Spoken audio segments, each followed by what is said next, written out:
Hello everyone. So I just in this video I want to talk about that why radicalization and extremism is not good for any country, and why these things leads a downfall for any democratic country, or for any election wise country who has a democracy. It's basically a threat to any country. So how is it a threat to any country, and what's the impact of radicalization and extremism of religion, of religious groups, how that thing affects people and affects the economy of the country and affects the society, affects how does it polarize the community, the people from which the people who are from the religious group and the people who are not from the same religious group, how does it affect. So I would like to switch in Hindi, obviously, to make it make it possible for the people to understand. तो actually मैं आपको क्या बताना चाहता हूँ कि Y radicalisation, या फिर जो भी हिंदी में जिसको हम हिंदी में हम रेडिकलाइजेशन को कट्टरवाद बोलते हैं, आई थिंक कम्युनलिज्म जो बोलते हैं, कि आप you are so communal that you don't see someone from the different religion, different ethnicity, different race. You don't accept him or you don't accept her, right? Why? Because they are not from your religion or from your ethnicity or race or whatever. ठीक है, तो वो चीज़ तो ठीक है, that why radicalization and extremism is a bad for a country. So here I would like to give you some examples. I would like to make you understand things with clarity by giving you some examples. So those examples are, there are various examples in front of us. For example, see our neighboring countries, whose national motto was to be a one country and one religion, and now just see what is the condition of that country. Economically, they have almost broke down the society, and the people have lost their, they are not living a very civilian type life, right? What we are living in India, at least. So if you will see the examples that I would like to give, the countries who have chosen to be one religion, one country, their downfall have always has been waiting for them. The classic example is Pakistan, is our neighboring country and has a population of 250 million people lives in Pakistan. Then there is Afghanistan, then there is Bangladesh, then there is so many Middle Eastern countries, Syria, Iraq, Iran, Yemen, Somalia, Palestine. So all these countries, their national motto was basically to be one country and one religion. Okay, so I would like to say that I'm not saying that what you are doing is wrong, but the thing is ki, to forcefully convert someone from one religion to another religion, it is not a human, like you can't do that to a human being. It's his choice. If he wants to convert or if he don't want to convert, it's his choice. You can't simply force someone, right? So that is the reason why these countries which followed one religion and one country formula, they have seen their downfall right now. So if you can see Pakistan, the economy of the Pakistan have taken a drastic drop. From the past 4-5 years, they have been directly dependent upon China to get some sort of loan, or can get a loan from IMF. So they are going through a really tough time right now. They're financially, they are at the lowest. The same thing is happening in Bangladesh as well. The same thing is happening in any of the Middle Eastern countries as well. So here I would like to point out one thing. In the whole world, the most underdeveloped countries are originally situated in African countries and Middle Eastern countries. Those countries are usually, they are less developed. They are less developed than the outer world. For example, if you talk about America, if you talk about European countries, if you talk about Japan, Australia, China. So if you will see the countries of Middle East, the Middle Eastern countries, if you will see closely, Iraq, Iran, Syria, Kazakhstan, Afghanistan, Pakistan, whatever. So if you will see those countries has followed one religion, one country kind of formula, and which has played a very significant role in their drastic downfall. So if you will see right now also, those the Middle Eastern part, which is connected with Africa, that part is considered to be worldwide. And I'm not saying this. This is a worldwide person. This is a worldwide image of the Middle Eastern countries. Is that those are less developed, and I'm not talking about Saudi. Okay, Saudi is an exception. Like Saudi and Qatar, like those countries are an exception. But Qatar is also are very strict, according to their rules and regulation. But like Saudi, the Prince of Saudi, Dubai, Sharjah, and Abu Dhabi, those countries, those cities are not that strict and strict. There are not many strict rules and regulation. That's why also you will see that Dubai is the most developed city. Why? Because they have lowers down their strictness. Ki whatever their religious beliefs and whatever their religious ideologies are, they have not interfering that with the development of a city. That's why Dubai is such a massive, tourism is such a massive part of their economy, because there is a reason. The reason is that they don't believe, they don't care about religious and non-religious thing. But if you will see the countries in the Middle Eastern countries who are very radical country, and I'm not saying any bad things about them, but that's their way. If you will see any of the Middle Eastern countries, their way to run and the way to basically dominate the minorities in their countries and to forcefully make them convert to to their religion is something, why that the development in those Middle Eastern countries are not like, because they don't give value to science.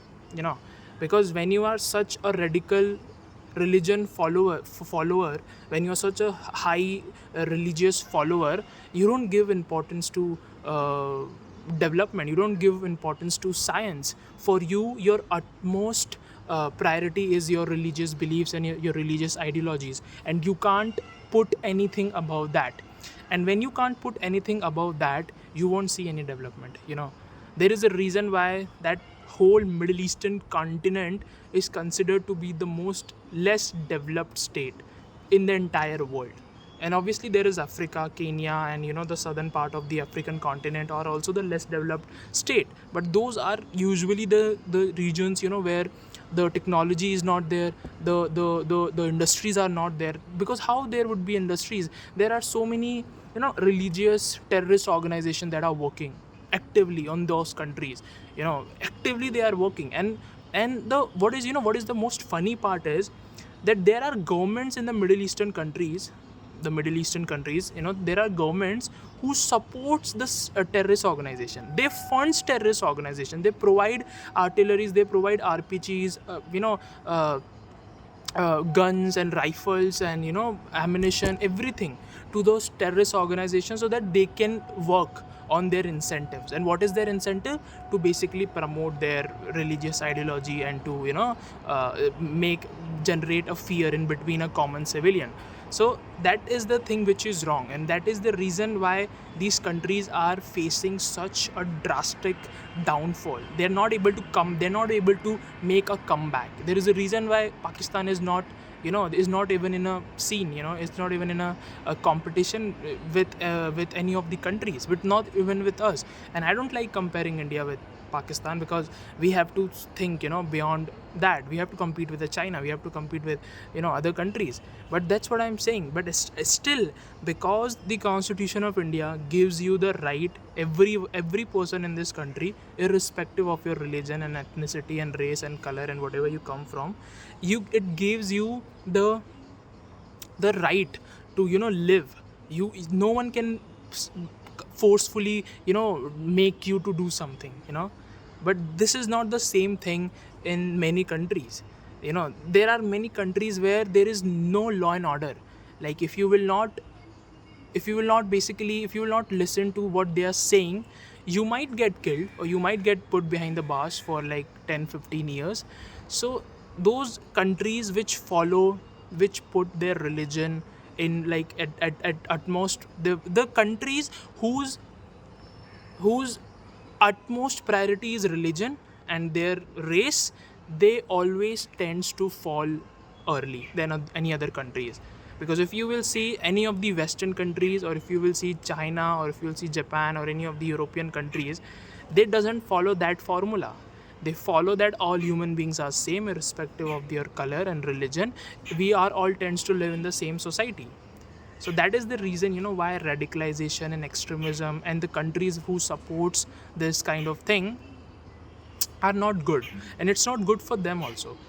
If you will see the international image of Pakistan, it is so ruined. And I'm telling you because I used to read all these articles here about the external ministry affairs, and then the UN and all these statesmen. I usually used to read a lot of articles, so from where I can give you this idea that the global image of Pakistan is Pakistan, which is a neighboring country. And I'm not trying to ruin the name of Pakistan, because obviously it will not be good for the civilians of Pakistan. But I am not saying this. This is the worldwide image of Pakistan. I don't want to hurt the civilians of Pakistan, but the image, the international image of Pakistan is so ruined that whenever you takes the name of Pakistan, it somewhere automatically connects with some sort of terrorist organizations, or like terrorist activities. It automatically links with that, and I am not saying that. I am not saying that. This is the image.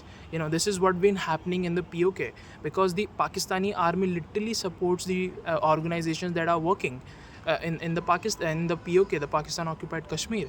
So that's why the international image of Pakistan has been ruined so much that it's very hard for them to regain their image. So that is the reason why any country which follow one religion, or this extremist ideology that we only want to be a nation which has to be only one religion, and no one has no we will convert them, or we will kill them, or we will we will like uh, we will remove their existence. Those countries never tends to develop. Those countries never tends to grow. There is a reason why people, when we talk about that we want to go Europe, or we want to go outside India, we go to America, right? We go to Europe, we go to Germany, Spain, Russia, Japan, Australia. No one wants to go to Iraq, no one wants to go to Syria, no one wants to go to Somalia.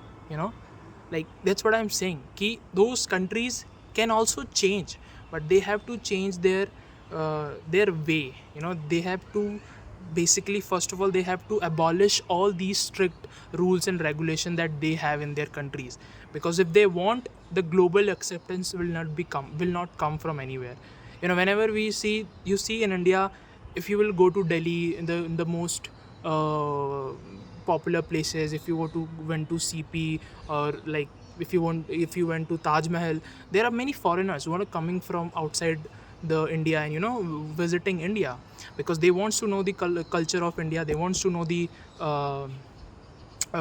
monuments. There are so many famous monuments in India. They want to know about it, right? And they feel that India is safe.